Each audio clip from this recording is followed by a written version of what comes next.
করছি, বাংলাদেশের কোন জিনিসটা অনেক বছর যাবত চেষ্টা না করলে হয় আমাকে বলেন তো। রবীন্দ্র বিশ্ববিদ্যালয়ের স্থায়ী ক্যাম্পাসের জায়গা পরিদর্শনে উপদেষ্টা সৈয়দা রিজওয়ানা হাসান।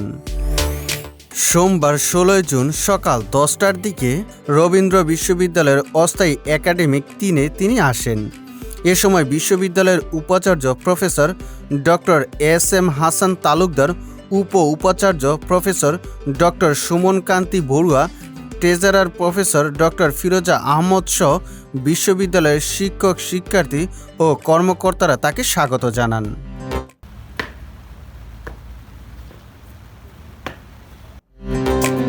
এরপর অস্থায়ী ভবনের অডিটোরিয়ামে বিশ্ববিদ্যালয়ের স্থায়ী ক্যাম্পাস সম্পর্কিত একটি তথ্যচিত্র প্রদর্শন করা হয়। এরপর উপদেষ্টা ভাগাবাড়ি ঘাট থেকে বড়াল নদী পার হয়ে পৌঁছান ৩ নদীর মোহনায় অবস্থিত বিশ্ববিদ্যালয়ের জন্য নির্ধারিত স্থায়ী ক্যাম্পাসে। সেখানে পৌঁছেই তিনি ক্যাম্পাসের জন্য নির্ধারিত জমি ও আশপাশের এলাকা ঘুরে দেখেন এবং এক বৃক্ষরোপণ কর্মসূচিতে অংশ নেন।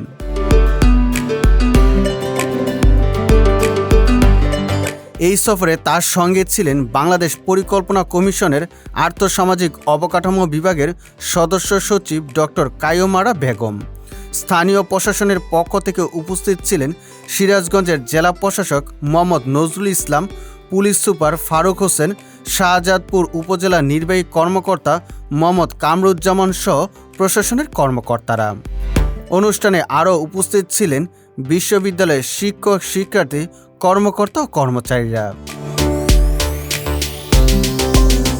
এ সময় উপদেষ্টা বলেন, রবীন্দ্র বিশ্ববিদ্যালয়ের স্থায়ী ক্যাম্পাসের দাবি একটি যৌক্তিক দাবি।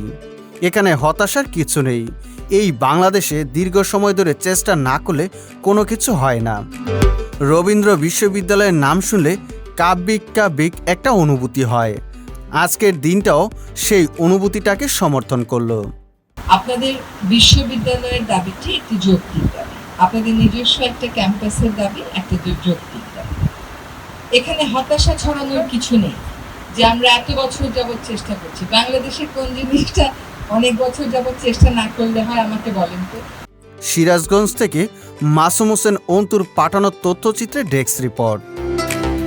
সুজিত মণ্ডল, সবার কথা।